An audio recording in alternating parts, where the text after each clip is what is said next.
The more you try to keep me down and keep my head above the water, you can never hold me down.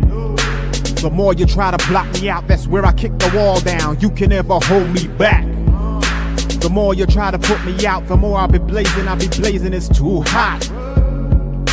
The more you try to put me in the dirt, increase my work, the expert. You see the hunger in the eyes of a survivor. Swallowed my pride, washed down with some saliva. Reinvented my whole life, mental MacGyver. One door shut, another open up wider. Listen, battle drums in the distance, moving with enough force like army tank pistons. Pray for the strength of Jah to fight resistance. Fight mode, shields up, moving with resilience. The strength of 1,000 lion and the strength of 1,000 giant. Please stay strong. Please stay strong. With the strength of 1,000 elephant and the strength of 1,000 tiger, we stay strong. We stay strong. Hey everybody, it's Casey with Pinecase. Tonight I am hanging out with Ian Faces, aka Sub Fixx. What is going on? Not much. Just hanging out? I'm not too bad actually. It's been a little while since I feel like, since we've had somebody from the West Coast that has, like, I shouldn't say a little bit of a story, a lot of a story, that kind of checks all the boxes that, you know, what Pinecase is really about. So it's a super huge honor to have you on here tonight. Thank you so much for your time. Thank you. Yeah, man. So how's life? What's going on? Life is actually really good for the first time in probably my whole life. I'm actually quite happy and content. Music. Yeah, man. For real. Go ahead. It's amazing when you say that, like the first time in ever, you know, because not all of us have to live in survival mode all the time. But when you do that and you live like in this space where you're constantly trying to make sure like things are happening, or you know, you got to deflect from things, like it's challenging to kind of like settle into the rhythm of like comfort and contentment, you know? Yep. Yeah. So take us back a little bit. Like, what was going on before you found this like little piece of peace? Well, I'm highly ADD, ADHD. I'm also undiagnosed, but quite confident that I am on the autism spectrum. So these two neurodivergent issues throughout my life, and the fact that I didn't understand them meant I wasn't actually managing the symptoms. I was masking most of my life, even as a child. Understanding the depth of what these issues really are and what the challenges that people with these problems, these issues, I don't even want to call them disabilities because they're not disabilities. They're just challenges. Understanding the challenges that these people face, people like me, can actually let you live your life and navigate around these challenges, which makes the challenges almost non-existent. Yeah, well, and for those who don't understand, like the discomfort that comes along with it actually pushes people to self-medicate a lot of the times, right? Like we don't know what's going on. We don't know why we're, you know, for lack of a better term, like uncomfortable in our own skin or in the situation all the time. And so we like look for other things that will make us feel a certain way. You know, I know we've had other people on the show, and I have people in, you know, in my personal life that have self-medicated to the point where it was like, you know, straight to the streets and back. Yep. Only to find out that the prescription that they ended up getting after a diagnosis was very similar to the things that they were self-medicating with, you know? Yep. Yeah.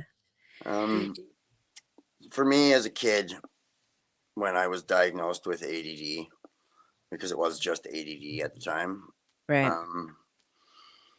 I was basically given a pill and we were told the problem was solved, but it's so much deeper than that. The medication is a tool to help manage.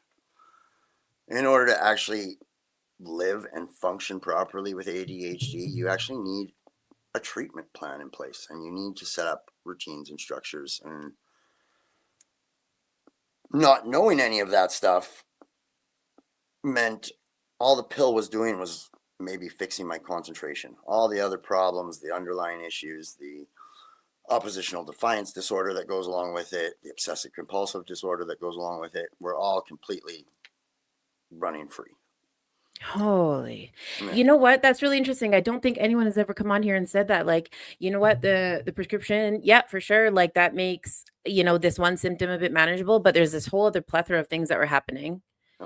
And how do you navigate that? And for you to say like you need to come up with like basically a 360 structure Yep. that works, and you have to, uphold your end of the bargain, which is like, to like follow through with some of these things. Like if you don't do that, then you're kind of stuck back in the same situation. What did that look like? Like you mentioned masking, which for a lot of people in the comments, they don't know what that is. Would you mind just running us through what that looks like? Masking is where on the outside you are trying to present a calm, normal, fit in with society. You're trying to make it look like you fit into a box with everybody else. But on the inside, it's complete chaos, turmoil, pain, anxiety, you name it, it's all going on all at once. So the masking is presenting a false image to the world. So wearing a mask. I think that's probably a good way to explain it. Yeah, you painted a picture for me. Like it actually gave me a little bit of anxiety to think like to be in a situation like, I don't know why my mind went straight to Christmas, but Christmas, holidays are always those times where we're always around people, and immediately I was just like, to be in that with like all the noises and everybody and the conversations and all the stimulation, to have to sit there and participate and be like, yeah, I'm here, I'm present. Like I can't imagine that there was many times where you were like being super mindful. You know how everybody talks like, oh, where I was really like mindful or I was really engaged. It's like, how do you even get to that if you're like dealing with all this outside stimulation? That's incredible. I like that you brought up the Christmas thing because that's a very good example. Everybody is stressed to the max over the holidays. Yeah. It's a big part of why I don't like Christmas. Family, friends is nice, but the rest of the holiday can fuck right off. Everybody's stressed out. Everybody is actually miserable until the actual moment. Right. But they all put on a happy face and carry on, even though inside they're like, oh, I can't do this.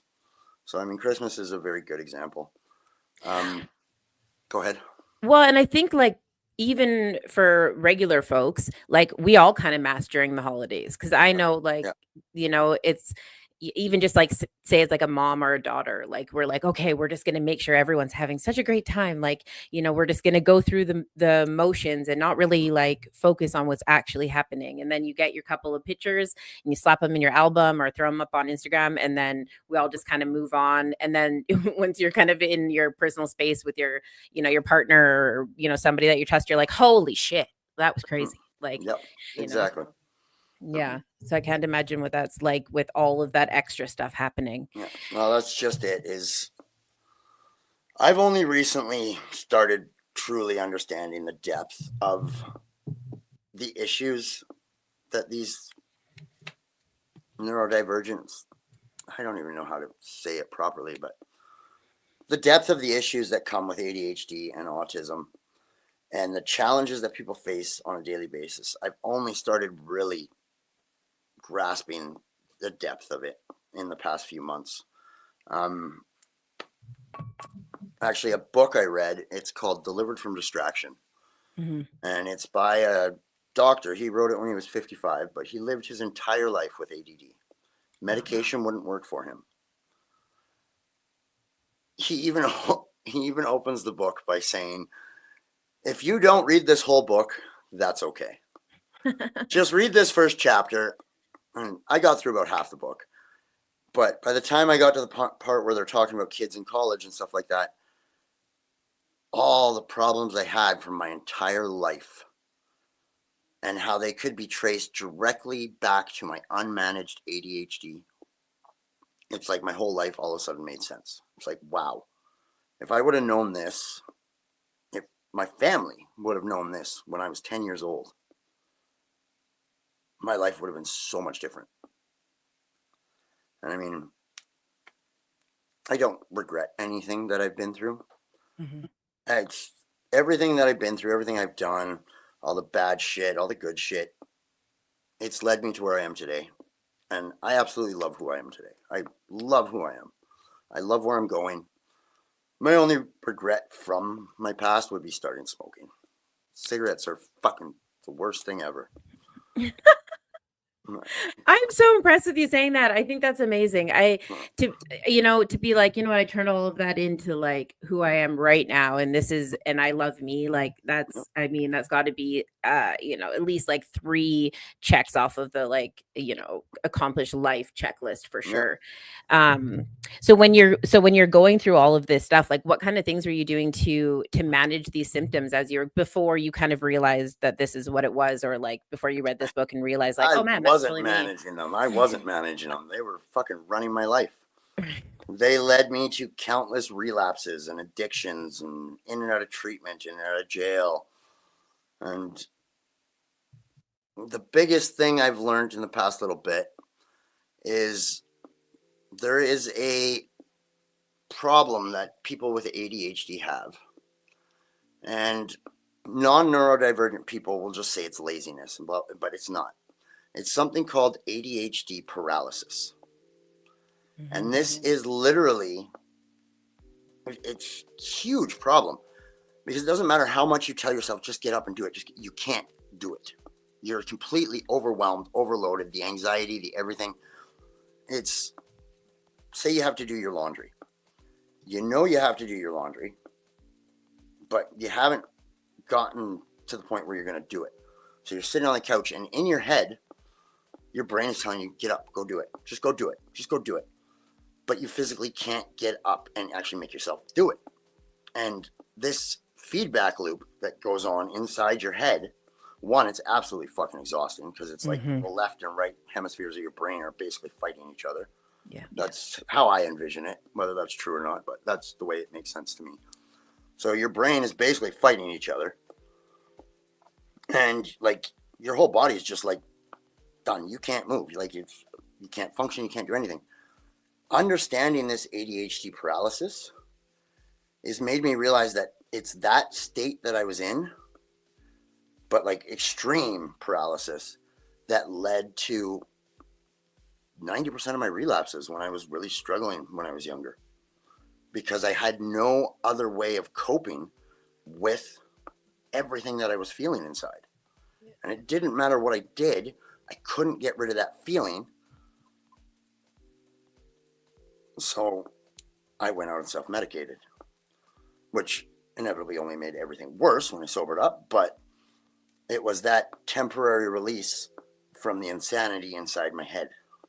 So when you talk about like relapse, when those things were happening, like it was like a quiet sensation, like all of a sudden those all of those things that you had to do didn't seem so overwhelming, or was it like you could organize them better in your brain and kind of task manage? No. My self-medicating was shut everything down. Don't feel anything. Don't give a fuck about anything. Just fucking stop. Just shut all the emotional shit down. Nothing matters.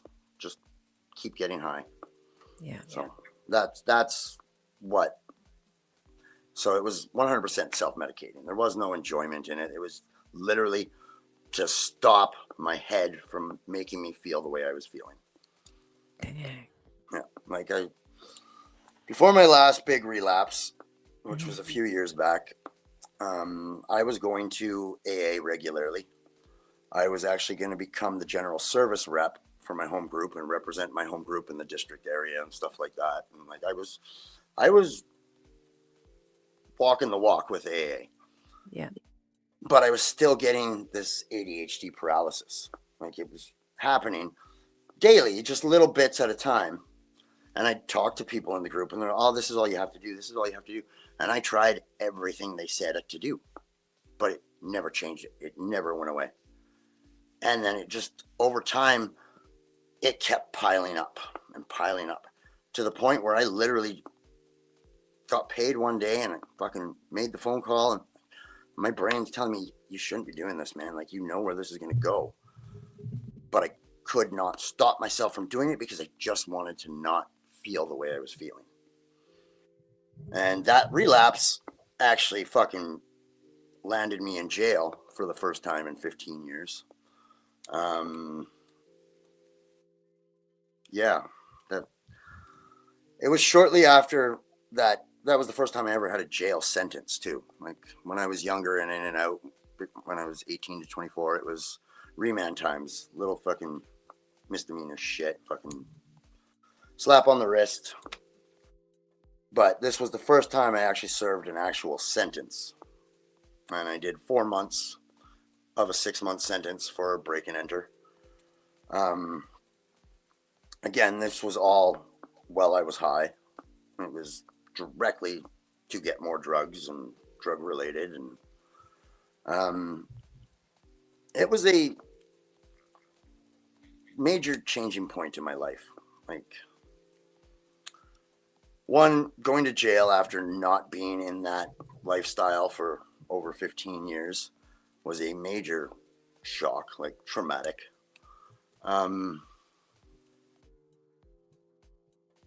Yeah, I don't know. It was a big turning point for me. So. But do you think that it helped? Like, was it a turning point in a good way where you were like, okay, I hear you loud and clear. You know, I realized my mistake and I got 4 months in. So like, let me stay with this feeling. No. Jail did not help me get my head together. Jail was the worst thing ever because I was in provincial and there are no programs. There are no activities. People with ADHD, boredom is literally torture. Yeah. It's torture because all you have is your own thoughts. And I am my own worst enemy. My being stuck inside my own head is the fucking scariest place for me to be. And that's all I could do in jail. Was sit there and think, read books. I mean, yeah, you can watch TV, but I can't watch TV for fucking 12 hours a day for 4 months straight. That's just as fucking insane as being stuck inside my head. Mm-hmm. So jail itself actually made problems worse. I tried going to treatment again when I got out of jail, but ended up leaving that treatment center. I've been to treatment several times over the span of a decade when I was younger. I learned the tools that they teach you. Going to treatment again wasn't to learn anything. It was meant to be about a reset on my life. But after being there for a little bit, I was starting to experience the same anxiety problems I was having in jail, and it wasn't the right place for me. After that, I went to Edmonton, stayed with some friends for a bit, and then actually got into a line of work that was really good for me. I was doing industrial rope access. Okay. Which is working in industrial facilities, and instead of climbing ladders and scaffold, you're literally climbing ropes. So all the stuff they tell you you're not allowed to climb on, we get to climb on. So even the most boring job is highly stimulating when you're hanging 150 feet in the air off a rope. Yeah. So it worked really good for my ADD. But it was doing that job that this person introduced me to the Delivered from Distraction book, because he's highly ADD too. And literally reading that book changed everything about the way I deal with my addictions, the way I deal with people, the way I deal with life. I mean, it's a work in progress. I'm not perfect. I never will be. But my understanding of how to navigate through the challenges is growing so profoundly daily, just by figuring out what's causing me to feel this way or what's blocking me from doing this, and how do I avoid getting trapped in ADHD paralysis. Because once you're there, there's nothing you can do. It's basically, you just got to go through the motions. You got to just let your body fucking deal with it.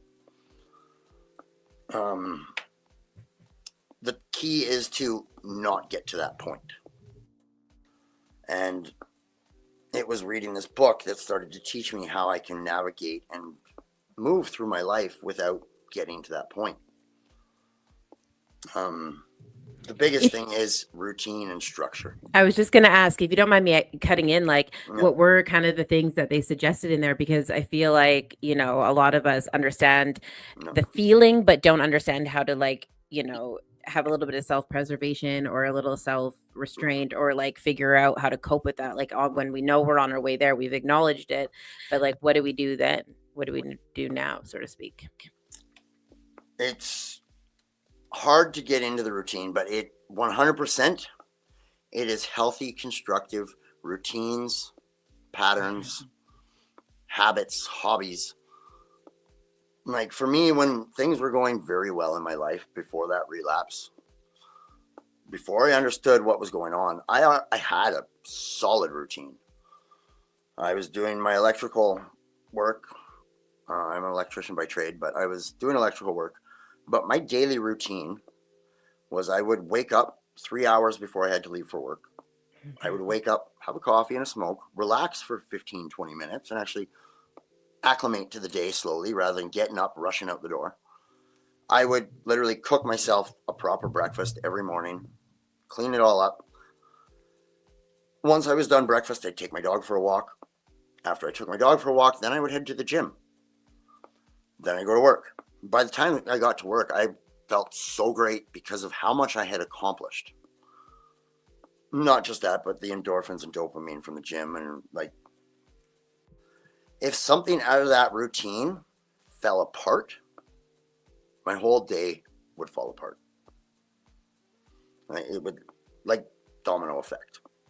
Like, and that just shows how important the routine structure is.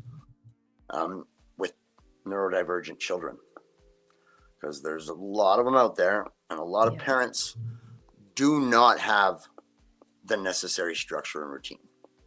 Just either they don't know, or they're neurodivergent themselves and have a struggle to do that.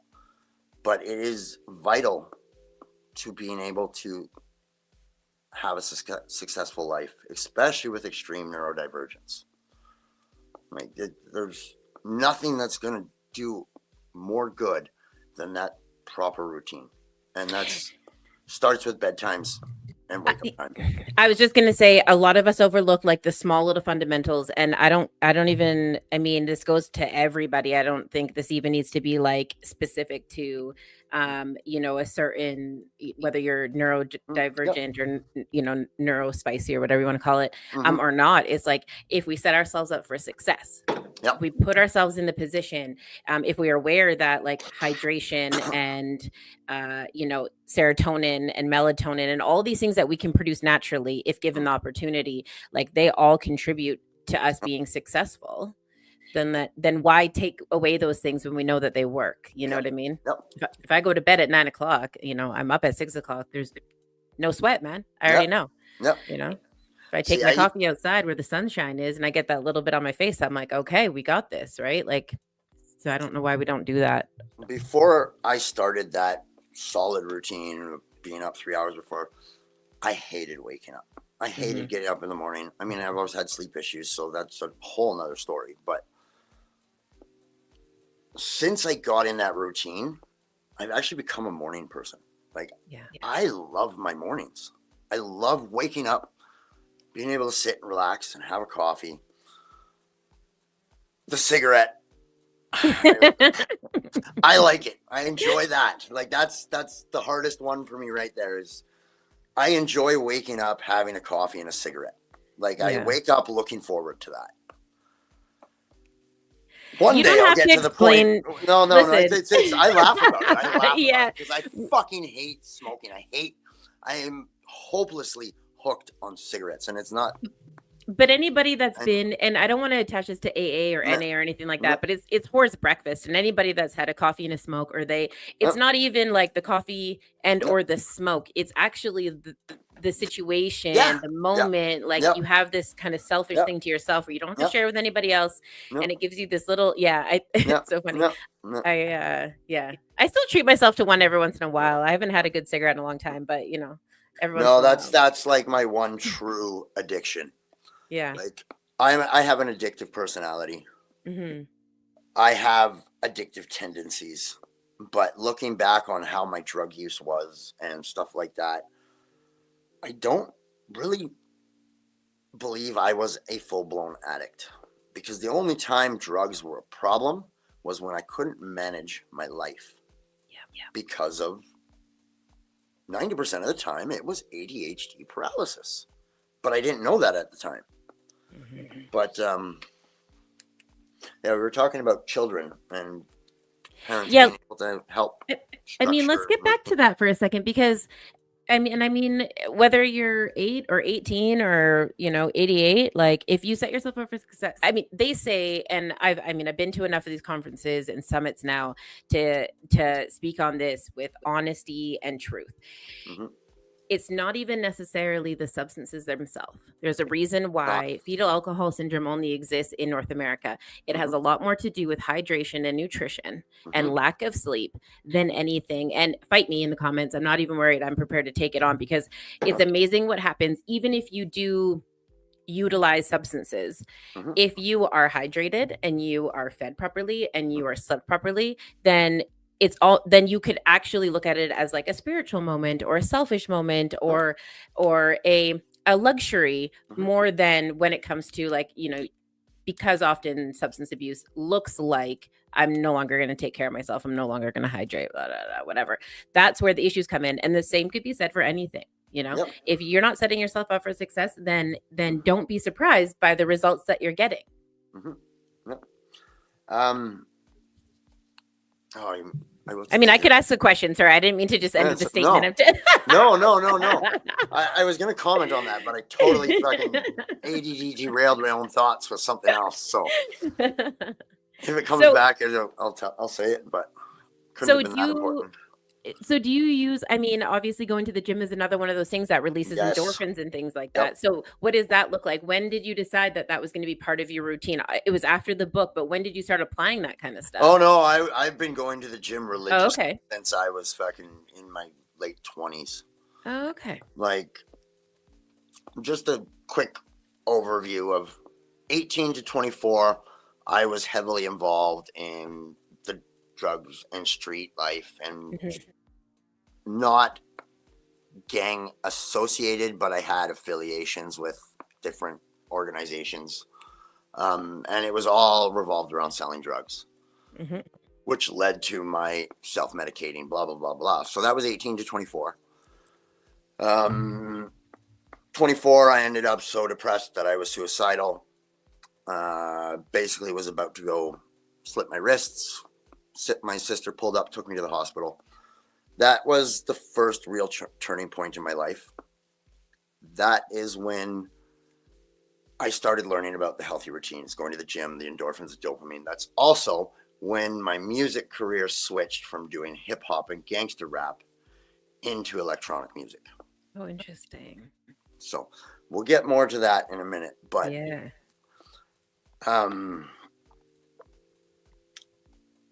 So from the age of 24 to, 30 something was when I was really growing, really learning. I was still partying and doing drugs, but I wasn't self-medicating with them. And that's the key difference, is they actually were able to become recreational for the most part. Yes, I had my binges that I fucked everything up still. Where was I going with this? I appreciate your honesty. Oh, I don't care. My life's an open book. I guarantee you there's a million people out there trying to say this a lot worse than what I'm telling you. I let them talk, whatever. Yeah, I don't care. But the gym started at probably around in between 26, 28. And I started to realize that going to the gym every day helped keep me grounded mentally and emotionally. And I still was just learning about endorphins, dopamine, and stuff like that. Like, they went over that in treatment when I was younger, but to really make the connection and the understanding in my mind, it took a couple of years going to the gym. And so we'll say probably from 26 up until my last relapse, the gym was vital to me functioning. My music, which is where everything really started to change for me this year. My music was always kind of just on the back burner. It was something I loved doing, but I never truly dedicated the time and effort to it. I knew that it helped me. Like, it was, believe it or not, it was DJing in nightclubs that got me away from drugs. Really? Yes. Because when I play a show, I can't get up on stage if I'm high. Right. Like, I can't even smoke a joint and get on stage because in my mind, I'm train wrecking. I'm not doing a good job. And because that's what I'm thinking in my mind, I can't get into the music. I can't interact with the crowd. I can't have fun. I'm basically just a ball of stress up on stage instead of being able to relax and enjoy it. And the flip side of that, too, is being on stage and controlling that dance floor, or the illusion of controlling the dance floor, because you're not controlling nothing. You're just, people are letting you do what you're doing, is the best natural high I've ever had. So I wouldn't be able to feel that if I was on something. But yeah, it was, DJing in nightclubs gave me a constructive outlet to focus my control issues on, because part of my drugs and selling drugs was all about control. And now I had a creative, healthy outlet to focus these kind of energies on. So that helped move me away from drugs. After parties were a different story. I was a fucking absolute wreck when it came to the parties. But being in the venues, at any real show, I was sober. I mean, there's definitely a video out there of me at a hole in the wall birthday party pub thing, high on coke, and my teeth are chattering so much I look like a fucking piranha. Right. So, I mean, it happens. Yeah.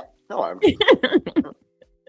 I'd actually love to see that video again. It fucking hilarious to watch it.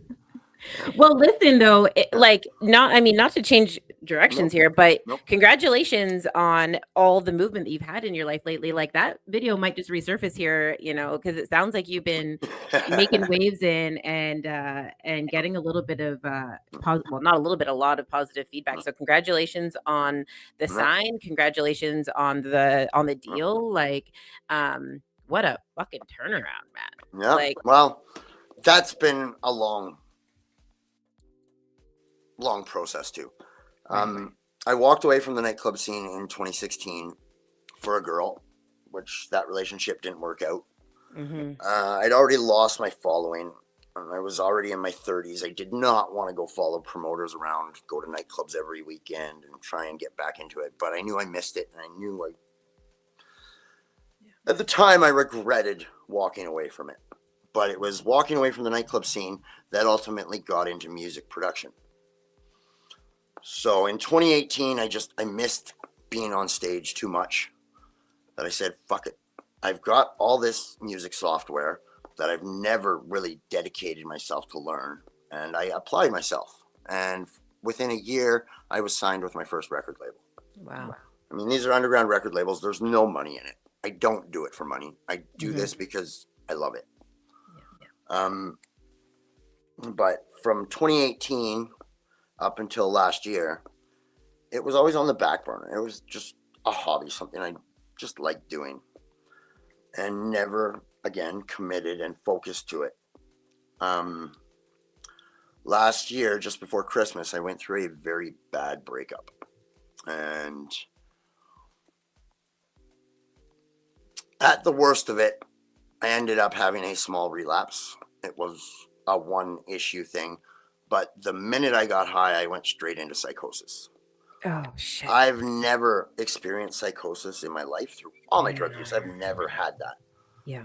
So instantly into psychosis. And the girl I was seeing, she comes from a good family. She doesn't know the dark places. Yeah. So when she saw that switch in me, it terrified her. But through that breakup and that psychosis and all that stuff,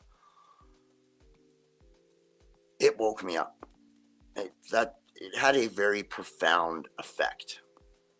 And once I got through the initial shock of how things unfolded, because it went from literally a week. 1 minute she's telling me she loves me. A week later, she won't even talk to me. Yeah. Like, completely terrified of me. And there was no violence. There was nothing like that. It was just the behaviors that I was exhibiting. It's, in her mind, the person she had been with for the past however long was not the real person. And what she was seeing now was the real me. So, yeah. I mean, she was autistic too. She has her neurodivergent issues. And I am so grateful for that relationship and how things went, because I have learned more from that relationship and that breakup than I have from any of them throughout my entire life. But that is what triggered me to truly focus on doing the things I need to do to maintain a positive outlook, to maintain my mental health, to deal with my neurodivergent issues. And the biggest thing about that is committing to my craft. Like, music has always been my outlet, my safe place, my whatever. I don't know. But security blanket. Yeah, that's a good word for it. Mm-hmm. Since making the decision, which was either just before or just after Christmas, somewhere New Year's, somewhere around there. Like, for instance, when that breakup happened, I literally spent 5 days straight sitting in front of the computer making music.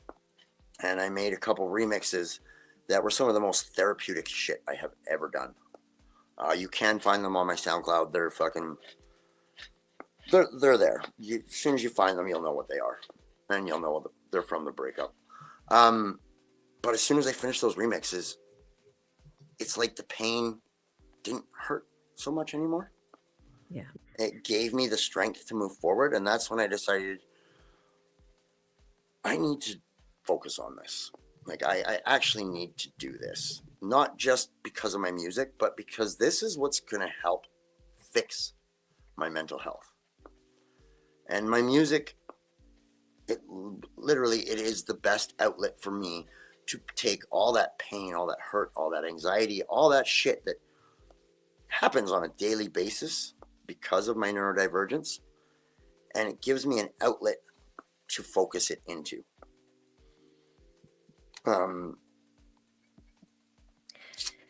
Yeah. It's amazing to think that you can take all of that, because I mean, in there, obviously, like day to day, just for regular folk, is like already wild. You know, we go through so much that we need to figure out how to cope with. But to go through, like, you know, love and heartbreak, relapse, you know, masking, self-med, all these things, and then to be able to channel it into something that not only helps you, but then also helps other people, is just it's such a beautiful thing to be able to do. Like, to be able to be a craftsman of something that also then brings joy, like, it's such an interesting thing to me, because obviously as a consumer, we get to, you know, take our own thing from what we hear from your music and apply our own emotions to it. But to hear some of the things that go into it from your side is really interesting, because I often wonder, like, do people that are on the outside listening also experience similar things? Is that why they identify with that song or that music or that, you know, that artist? Like, and I'm sure oftentimes you probably, it more often than not does. Wow. Congratulations on your resilience, man. I want to go back a little bit though to the psychosis part of it, just because it's not something that's talked about a lot on this show. To go through and maybe, I don't want to say, like, I don't have the best language for it, but to go through use for so long and never have psychosis, and then to relapse one time and experience it, like, what was that like? At the time, I didn't know. Like, I had basically lost all control of myself, my actions, everything.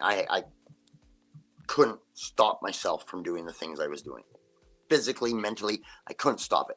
Didn't want to stop it. Yeah. Like I fucking,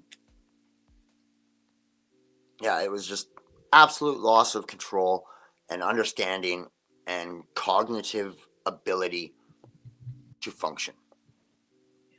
It was basically my body, my brain, my everything was running on complete autopilot, and I was just doing whatever the fuck it was I was doing.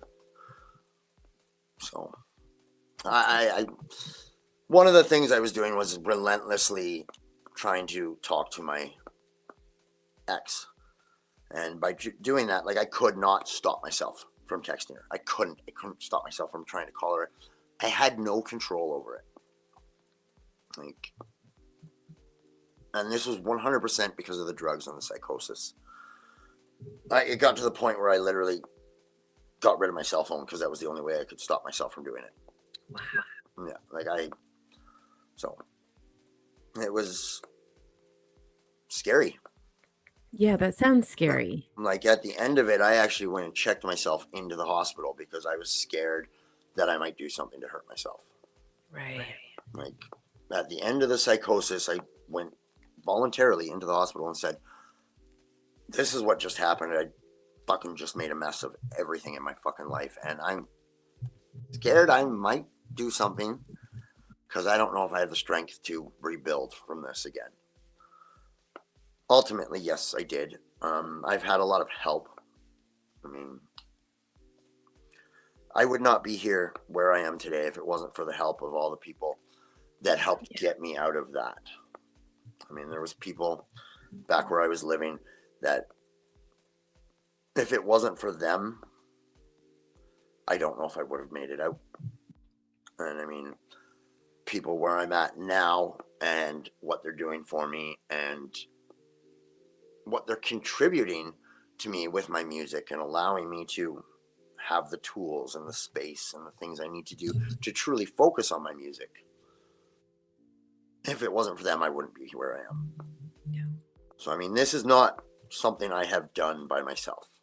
And I guess it's kind of like the whole saying, it takes a village to raise a child. Takes a village to raise a musician or an artist. A neurodivergent adult. Right. Yeah. Yes. That's awesome. Man, it takes a community. We got to lean on each other. Like we have to lean on each other. You know, a lot of the times we can't identify those things. It sounds like you actually are pretty self-aware and you're like, man, this isn't cool or this isn't what I'm about. So I'm going to try and sort this out. To take yourself obviously to the hospital or to even put yourself in a position to be near like an ER is already super. Thank goodness for that. But to have people like offer to help, but then also like receive it, because that's half. I mean, you know, there's a lot of help out there, but like if you're not willing to take it in and be like, yeah, okay, cool, because there's a little bit, you know, a lot of people stay in that space just because they don't want to deal with it or they don't want to deal, like, you know, a lot of us grew up with like conditional love or you know. And so to see past that and be like, you know, I'm gonna stick with this, or I'm gonna allow people to support me a little bit because it's nothing but up is, shout out to you for that. Well, it's not easy. That made me think of something about the whole breakup psychosis incident. Mm-hmm. Right before the breakup, I went out to work and I was really looking forward to the job I was starting. I got out there and it was an absolute disappointment. Right. So when I flew back home from work, I was so deflated that at that moment, the only thing keeping me together was the girl I was with. Dang. But it was a couple days after I got home that I went over to her house and I'm like, I'm not myself today. I'm full of anxiety and tension and I don't know why. So if I'm not behaving normally today, this is why. Like, I opened her up until this shit started. Her and I were fucking amazing with communication, with problem solving. Like, if we had a fight, we'd literally wait till we calm down, sit down, have a coffee together, and just naturally talk through it, mm-hmm. which I've never experienced either. But anyways. Not a lot of us have. Yeah. No, I fucking, Literally, it was one of the best relationships I've ever been through because her neurodivergence, my neurodivergence, we fucking worked so well when we worked. When we didn't work, well, that's where we are now. So what the fuck was I saying? It was, I got back from work and I was so deflated because everything that's gone on in the past couple of years, the getting out of jail, the fucking, nothing had worked right since that big relapse that landed me in jail. Everything I tried failed. Everything I did. And when I got back from that last job, the only thing keeping me together was her. And when I had that anxiety, I'm always self-reflecting, self-analyzing, constantly doing it. Like daily, hourly. Anytime I do something, I'm like, was that a good thing to do? Or if I snap at someone or if I talk to someone, I'm like, ooh, I feel like I might have said that pretty harsh and I got to go apologize. Constantly going through my head, shit like that. But I figured out why I had that anxiety. And it's because I was putting all of my energy and everything I had into her and helping her. And I was not taking care of the shit in my life that I needed to take care of. It was sitting in the back, just piling up, piling up, piling up. And I saw the self-destructive spiral that shit triggers for me before it actually started. And the kicker is, because of her neurodivergence and her neurodivergent child, when she has her child, she's at her max, stress levels are at their max. She can't cope or process with anything else. So this was like a Tuesday night, and she gets her first night off from her kid on Thursday night. So I'm like, I figured out what was going on with me. I'm like, it's because I'm neglecting myself. I'm putting everything into her, but I can't talk to her about that right now. So I'm just going to wait till Thursday night, and I'll sit down with her, and I'll say, this is what's going on. This is why I have anxiety. I need your help to try and find some balance before I self-destruct. And it was the next day that the initial breakup happened. So I didn't even get the chance to try and fix the problems that I had created. But yeah. I want to give you your flowers though, because if it's unfortunate that there wasn't an opportunity to navigate that with her. But again, like I said earlier, like to identify it and know that that's what it is. I mean, you can now apply that into your life and be like, okay, this is what we're going to do. And if you were able to find somebody, not that she's two of a kind, obviously she's very special, but it, you know, at least it opens up the door to be like, okay, well now I know that these relationships are possible. You know, if that's the first time you've ever had that in your life, like I'm sure that it must have been like an overwhelming kind of a honeymoon sort of feeling, because these people don't come to us often, at least not often enough, you know? And so, it's really cool that you were able to identify that. Do you feel like you're kind of still in that, in that space? I don't want to say, because you just seem, it's funny to me because you're like, oh man, all of this, you know, stuff and ADD and oppositional defiant disorder and all this stuff. But like, you have not moved from your chair, Matt. Like, yeah, but have you not noticed? Right, 100%. You got a total I'm fidgeting. I haven't moved from my chair, but I haven't stopped moving. My leg has been twitching the whole time. Right. Okay. I'm like, is this partly masking? Because it's super impressive. Like, I don't even know, but you seem this is 42 years of dealing with these things. Like, I sleep with like a 20-pound weighted blanket on my bed to stop my legs from twitching while I'm trying to sleep. Damn. So yeah, I do not sit still ever.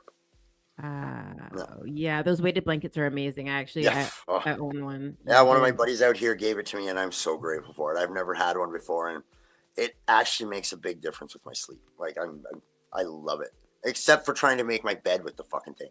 Yeah, no. That's like, holy fuck! It's like you're doing a workout trying to even take it off the bed. Totally. That's so funny. I just want to take a quick second here to acknowledge everybody in the comments. Thank you so much, you guys, for hanging out. I threw up your SoundCloud again because there's a couple people asking for Yep. where they can find your music, what type of music that you do. Okay. I mean, you said that you went from like hip hop to drum and bass, and that's. I mean, I No, don't know if no, that's. no, no. Did I miss something there? I grew up. I'll just a quick overview of my whole music life. Please. I grew up listening to classic rock with my dad, like his vinyl Yeah. collection. Fucking, I remember being a kid spinning around in the living room till I fell over listening to the Police, Canary in a Coal Mine, and stuff like that. Totally. So, like, that's my early childhood. Mhm. When I was around 10, I got introduced into gangster rap. And Okay. I mean, like, real fucking dark, heavy gangster rap. NWA, Eazy-E, fucking. Like, one of the first songs I heard was Too Short. Fucking Yes. get it where you fit in. And the lyrics are, Shorty B got the bass and we selling it. Shit kind of fat like a motherfucking elephant. I was 10 years old and I'm like, they just said motherfucking an elephant in the same sentence? I love this shit. Yes. So I hooked on gangster rap instantly. Yeah. Problem is, music has always influenced me heavily. Okay. So I spent from 10 years old up until about 24, and that's all I would listen to. Yeah. And because of how much music influences me, that's the direction my life took. Yeah, music can be a mantra, man. People don't realize that. And I'm not going to sit here and talk, bad about any genre because I've been through all of them. Yep. But yeah, when you listen to, things like Too Short, like it's easy to kind of be like, okay, this is how they're making money. This is how I could be making money, and then just as much as maybe substances, money can be just as addictive. And like, if that's a slippery slope, my friend, I totally understand that for sure. So. See, I don't have a problem with rap music. Once in a while, I'll still listen to it, but I can't listen to it for long. Yeah. I love underground hip hop because that's the roots of rap. Yeah. Commercialized mainstream studio gangster bullshit. I fucking don't have the time or the patience to even hear it. Shut the fuck up. Like it actually puts me in a bad mood listening to some of it. But again, when I made the switch into, at the time, it was electro, which is a form of house music. It literally saved my life. Like, that's part of why I'm so dedicated to this music, is because it actually saved my life. It took me from going down a suicidal, dark fucking path where I did nothing but cause destruction and started to slowly get me out of that. I mean, it's taken years. I have failed so many times, but I got into house music. I started producing house music in 2018 after DJing in nightclubs, running promotion companies, doing all that shit. It's only been since June of last year, right before Canada Day, like a week before Canada Day, that I started doing drum and bass. Okay. But since June, I have had better traction, better results, better momentum, better everything from the world around me with the music I'm making and stuff like that. Like, drum and bass is what I was meant to do. Can you please explain to me what I'm super green here, as green as my shirt. Like, can you tell me what the difference is between house and drum and bass? Calico is probably cringing so hard in the comments, but no, that's fine. Okay. This is music. I have absolutely no musical training, so I will do the best I can to explain this. Perfect. But I took like 3 guitar lessons when I was 10, and I didn't want to learn Ode to Joy. I wanted to play Metallica, so I gave it up. Okay. So I've had no musical training other than what I've tried to teach myself and learn. The biggest difference between drum and bass and house music, besides the tempo, house music is it evolved from disco, basically. So it's usually 125 beats per minute, which when you're dancing, that's in and around where your heart rate is when you're dancing to that music. So house has a very natural flow and feel, and it encompasses everything. But the biggest thing is the drum line. House music has a 4/4 drum pattern, whereas drum and bass has a 2-step. It is a break beat. So instead of Jesus. I actually think I might understand what you mean. Yeah. I mean, if you want to play something, you can. Like, I'm gonna make a fucking drum line really quick here. Give me 2 seconds. yeah, man. Yeah. Yeah. Do you mind if I play your cut while we're while go you're for doing it. that? Yeah, Okay, go. wicked. Yeah. Yeah. Everybody that's in the comments, this is congratulations again on all of this. This is super exciting. I guess we got a little teaser to play for you guys. So Yeah. turn it up a little bit.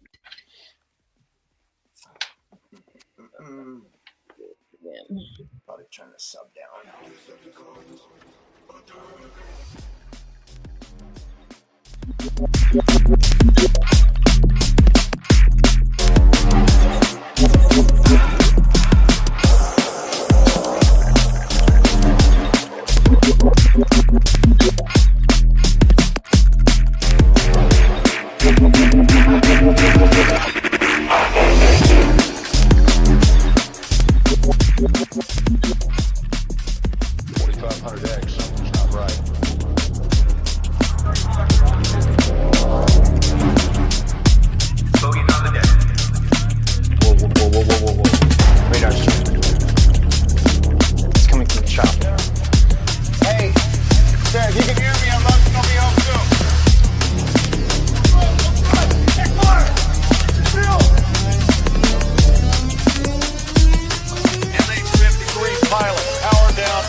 Have your crew step out or we will kill you.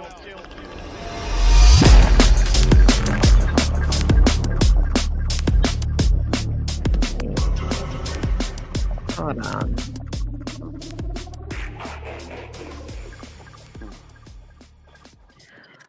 Wait. Hold on. One more time.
Have your crew step out or we will kill you.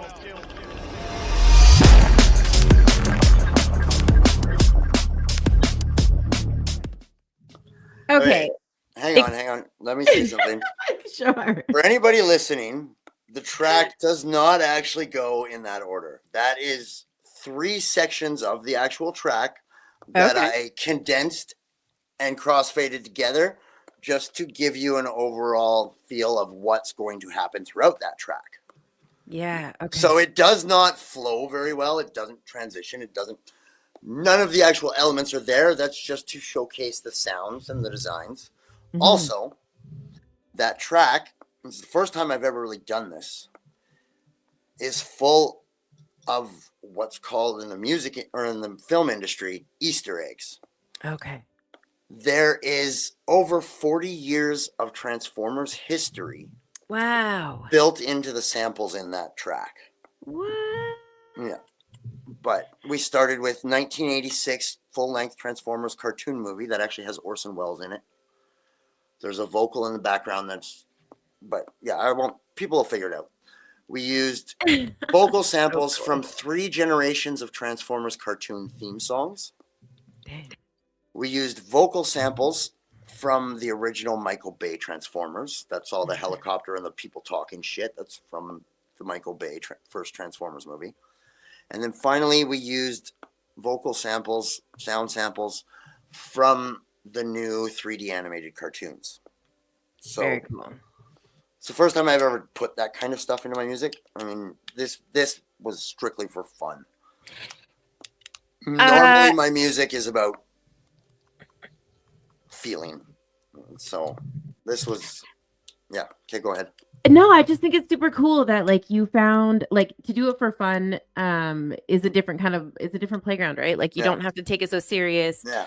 to be able to like Yeah. find, the history in it and then, plant all the Easter eggs and that's so neat. It actually makes me want to go and like do the research and then go back and listen to it. Like to have a little bit of a storyline behind it. And to be honest, it's pretty obvious. I'm not super familiar with that type of music, but it's really neat. Tell me a little bit before we get into like what you're doing over there about that track specifically, because that's the one that you worked on with DJ Lion. Yes. Yeah. One, I am unbelievably thrilled, grateful to have the privilege to start mentoring the next generation and welcoming them into the underground music scene. When I say the underground music scene, I just mean not mainstream media. Yeah. Underground has nothing to do with drugs or anything negative. It just means it's not mainstream media. Mm-hmm. It's not commercialized. It's not meant to make music or meant to make money. It's underground and it's about the music. It's still pure. It's not tainted. It's not. So welcoming the next generation and being able to coach and mentor them is unbelievably rewarding. But DJ Lion is 10 years old and he's actually started DJing, I'm told, 3 years ago. Mm-hmm. So he knew how to work the equipment behind me, which that way, I guess. So he knew how to do all that before I got here. Yes. But I've been DJing. I got my first set of turntables in 1999. So I've been doing it for, I think, 27 years now. I've been able to take him from being what's known as a drop DJ, mm-hmm. which is just flipping tracks at the end and making it drop every time and no real momentum, no vibe, no dance floor, no energy to keep a dance floor going. And I've actually been able to teach him how to properly layer 2 tracks together, slowly switch them over so you don't even really notice it's switching until the next track actually starts, and make everything smooth. And the minute I showed him how to layer tracks, he did bang on. Like I was blown away at how fast he picked it up. I'm not surprised, man. DJ Lion, the kid that you're talking about, and again, I'm going to take this to the comment section. For those of you who don't know, he's actually the first Pinecase bursary recipient. He put in one hell of an application, and out of 458 people, he was awarded it. So we chucked him a couple of bucks to help him on his way as well. And the list of mentors this dude has. So you included, Sub Fixx. My God. I mean, we're talking Juno nominated, I guess it would be, or if she's playing the gig. Aspen King, he's got All Goods in there. Like, it's just, it's wild. And it's so neat because as these people come into his life, yourself included, we've all kind of like, well, I guess I have a little bit of a back but it's amazing, like all these things that get pushed into it, and then for him to be able to take it and to include everything, it's just, I think we're all really honored and privileged to be on that journey with him, because for 10 years old to be up on stage and to take, the things that you're saying, I mean, to some people that sounds like gets better. Gibberish. I'm like, man, sure, that all sounds great, not really sure what you mean, it's an amazing thing, because a lot of at 10 we're like, like this is cool, but like we don't really want to listen to what people are saying. So it's also being neurodivergent puts another roadblock there, because Levi does have ADD or ADHD or he's been on our show before. But I don't know. He was actually able to sit in the studio with me this weekend for the better part of 16 hours over Saturday and Sunday. Yeah. With, we'll say, 75% focus. Every time his ADD started kicking in, said, let's take a break, go DJ for a bit, and we'll come back to it. But he literally sat there with me the whole time producing that track, learning how to do it, learning about curating and making the audio samples, the clips, the sound design. Wow. He actually, there's a video on Facebook of him making the actual bass line for the song.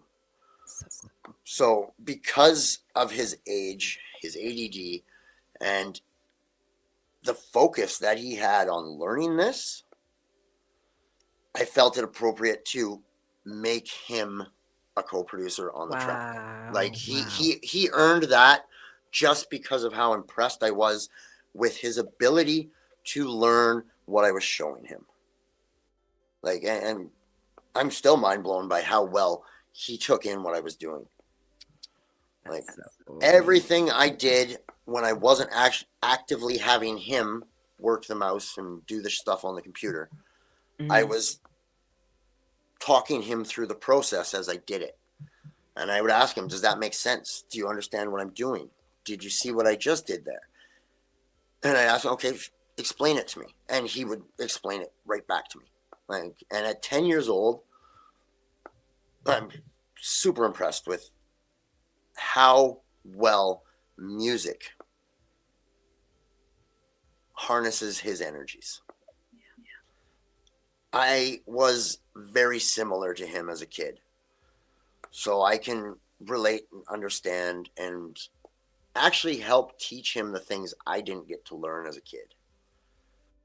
Like, if I would have had the understanding that I have about these issues and about how music can help, and not just music, but anybody with neurodivergent issues, you find what they enjoy doing and they're going to excel at it. Like, they will be at the top of their field. And that's why it's not a disability. It's actually, if it's taught to be used and harnessed towards the right things, it's a fucking superpower. Yes, yes. 100%. Man. Like, yes, beautiful. And labeling it as a disability creates such a negative stigma. It's a challenge. And you cannot deal and live with life the same way normal, non-neurodivergent people, I don't want to say normal and stuff because it's non-neurodivergent people, you will never be able to live your life in the exact same manner. And that's okay. You need to find a way that works for you and works for the way your brain works in order to succeed. So, well said. Well said. And I'm really excited now for you to explain how this works. Because earlier when you were saying, like, you know, one is really close to how your heartbeat is. And I'm sitting here thinking it's interesting how music how we have found the right frequencies to align with our body. I mean, DJ Lion's a great example. You're a great example. There's a ton of really cool examples out there. And it's just amazing to see it like actually applied in a way that's therapeutic. So shout out to both of you guys. Congratulations on the deal. Congratulations on the track. Congratulations on the collab. Yeah, it's amazing. Like, please, so explain this to me. What exactly were you doing when we were listening to that? So house music. And remember, I've had no musical fucking schooling, no musical education. I do what I do because in the way that I understand it. So there might be musicians out there that are telling me, saying, fuck, he's explaining it way wrong, but this is what makes sense. So one, the heart rate thing, that's where your heart rate is approximately when you're actually dancing to house music. Because when you're on a treadmill, and you're trying to do cardio, what's your target heart rate? I have no idea. Usually, I believe it's like 130 beats per minute. I was going to say like 145, but yeah. So when you're actively dancing, when you're in that physical condition for your heart rate to be there, that's roughly where your heart rate's going to be as you're dancing to house music. Right. So it resonates with you on a deeper level. Whether this is completely true or not, or I'm just fucking making it up and fucking this, it makes sense in my mind. But anyways, can we get some fact checkers? Nothing to do with why house music and drum and bass are different. Okay. That's just, I've always noticed that if I was dancing and fucking happened to check my heart rate while I was dancing, it was almost identical to what that beats per minute of that track was. Yeah. Drum and bass, different. So house music is generally 125 beats per minute, sometimes up to 128, 130. Different subgenres of house can get up to 135. But house is a 4/4 drum pattern, which means 4 beats per every bar, and your kick is on the 1 of every beat. So I don't know if you can see that at all. Can you see that on this screen? No. No, okay, whatever. Anyways, I'll do it by sound. So for counting, when I say 4/4, it's 1, 2, 3, 4, 2, 2, 3, 4, 3, 2, 3, 4, 4, 2, 3, 4. Okay. So there's your 4/4, if that makes sense. It does. Yeah. So your kick is always on the 1, and with house music, it's a kick followed by a snare. Well, that's way wrong tempo though. Drum and bass. So, can you hear that? Mm-hmm. That is a 4/4 drum line. Okay. With the hi-hats and stuff, hi-hats add syncopation, which it's the syncopation that actually makes you dance. It's what makes you move. You're moving to the kick, but it's the syncopation that it's what you bob your head to, I guess. I don't know how to explain that, but with the hi-hats in it, it makes you actually want to move your head instead of just. So that is your typical house techno fucking anything that's 4/4. That's what that means. Is that simple? Cats Kick, and boots. snare, kick. Yes, exactly. Okay. Now, drum and bass, when I say it's a break beat and its tempo is faster, so if I played house at drum and bass tempo, it would sound like this. Oh, okay. Which would be very hard to dance to because it's just fucking, Yeah. But I said drum and bass is a 2-step. It is a break beat. So your kick goes on the 1. Your snare goes on the 2, 1. So, hang on, wrong snare. But then your next kick will be on the 3 of the next beat. Okay. So that's where the break beat comes in. It's a syncopated kick. Now, when I put the next snare in, you're really going to hear what the break beat and the syncopated kick sounds like. Okay. Let's hear it. So again, house, house, drum and bass. Oh, that's so interesting to me. I mean, it like No, to me. hang on, it's hang like- on. Okay. Go ahead. Drum and bass actually got its break beat and its drums and percussion from something from back in the fucking, oh God, I don't even know, like 30s, 20s, fucking, by a group called the Amen Brothers. Okay. Oh, you done your They research. create, this is like anybody who is part of electronic music knows this. Okay. They created a drum line Mm-hmm. that is synonymous with all kinds of music now. Like they even use it in pharmaceutical commercials. It's called the Amen break. Okay. And if you go and look up what the Amen break is on YouTube, whatever, there's going to be millions of examples. But that break beat drum line is the basis of drum and bass because it's got such a unique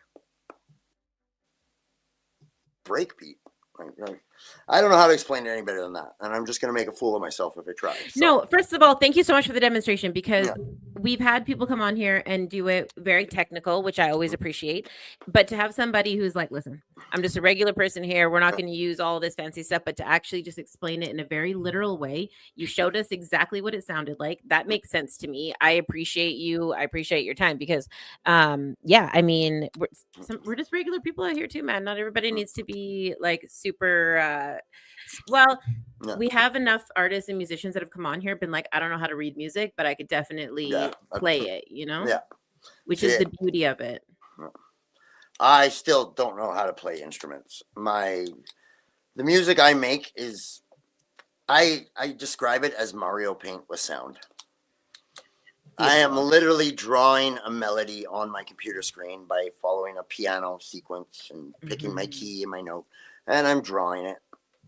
So it's basically Mario Paint with sound is the best Therapy, way to explain man. it. Yeah. Wow. Which is also why I don't play video games. I spend enough time sitting at the computer playing Mario sound. So where can everybody find your music at? You can find my original releases on any streaming platform around the world. Spotify, YouTube, iTunes. Just search Sub Fixx with 2 X's. If you want to hear my DJ mixes, go to SoundCloud. Yep. I would prefer everybody go to SoundCloud because I don't do this for money. Yeah. I 100% do not do this for money. I don't want Passion-driven journey. I mean, if somebody offered me like life-changing fucking contract money, I wouldn't say no. But as far as what I'm doing, where I'm going with my music, I don't want money. I'd like my expenses covered if I go to a festival. Fair. But I don't want to get paid to get up on stage. Yeah. Seeing that dance floor and how they react and interact with the music that I'm making is the best fucking feeling in the world. When it's about money, it taints it for me. Wow, you're really like, this is my fix, guys. Like, I don't want money. I don't want to pay out of pocket for it anymore. Don't get me wrong. Yeah, I've paid out of pocket for years. And I mean, even with my music production, there are expenses with every track. Of course there is, man. Nothing's for free. Mixing and mastering costs because I use a professional engineer in the UK. And it costs me money to release every track because I want my tracks to have commercial quality sound. Fair. Totally fair. So...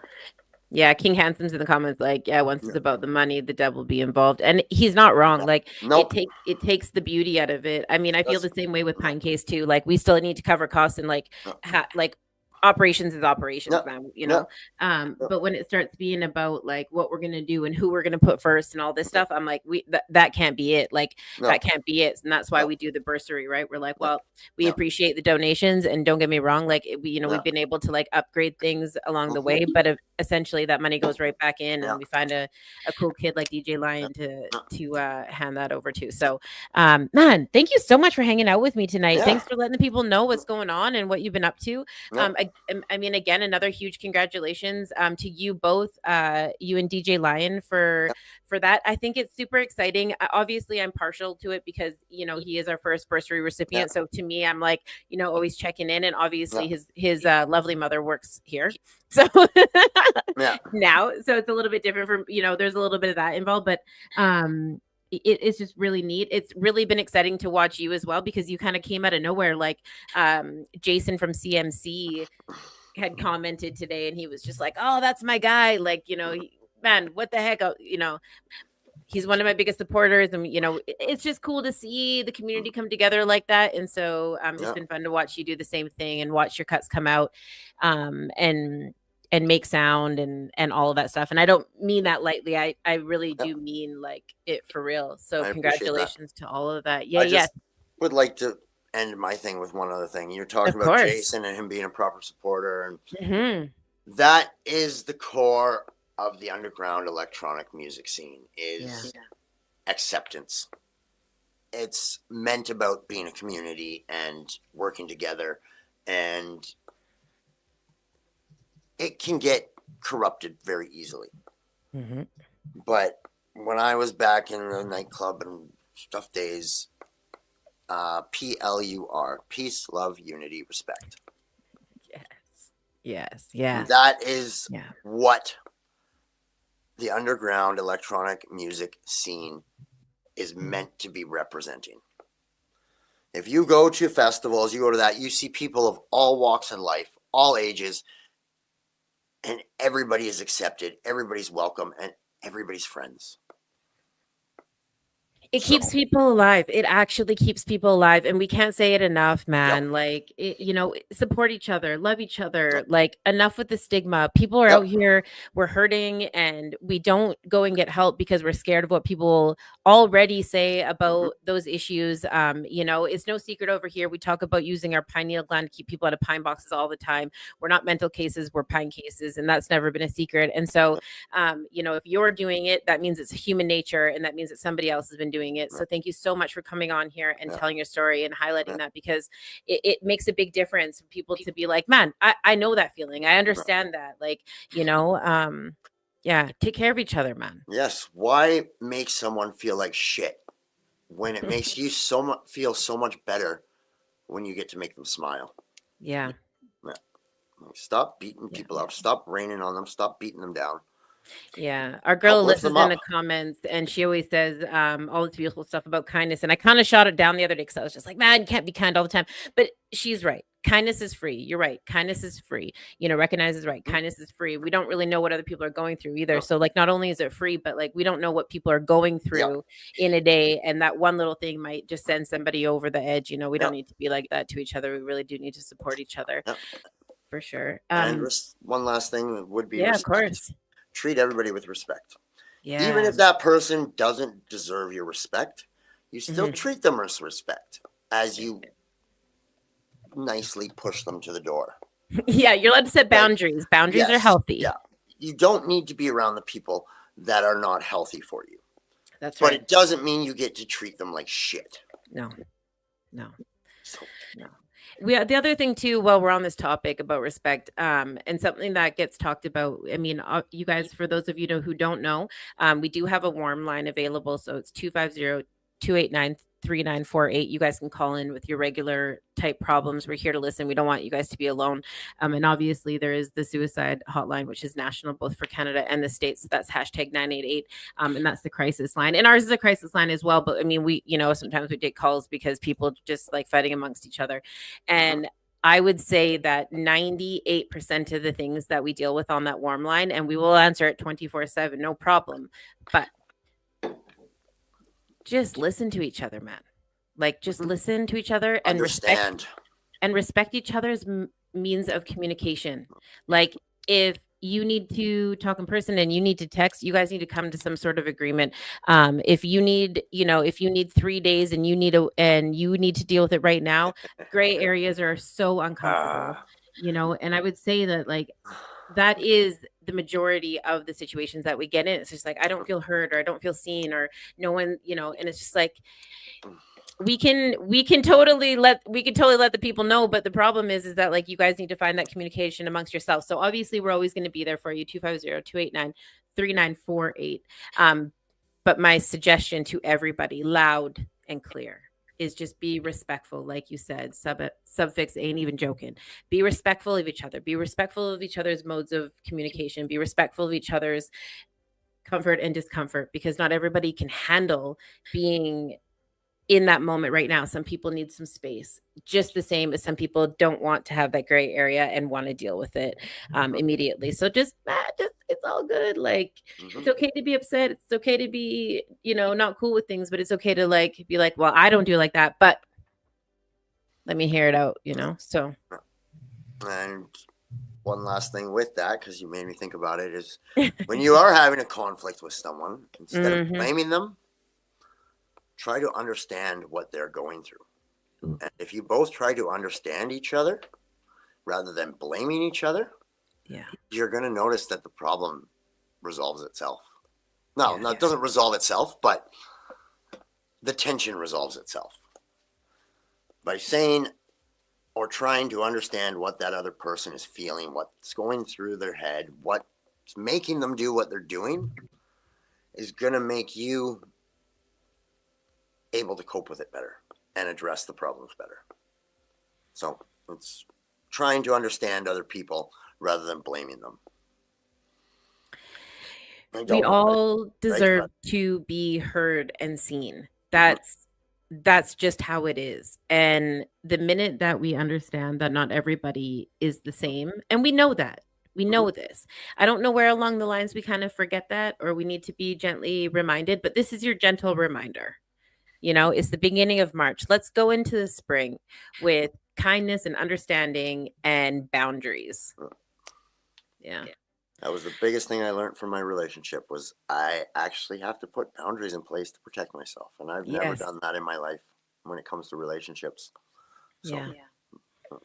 No, I hear you there. I'm learning it every day, you know, every single day. There's something that comes up that I'm like, man, really? Like, I'm really like, you know, we're creeping into 40. I'm just learning this now. Like, you know, so, you know, every day is a new day to learn something new. But yeah, boundaries. don't and be afraid of 40. I am having more fun in my 40s than I have my entire life. Oh no, I'm cool with that. I've been telling people I was 40 for a long time, actually. Like, yeah, I'm not worried about it at all.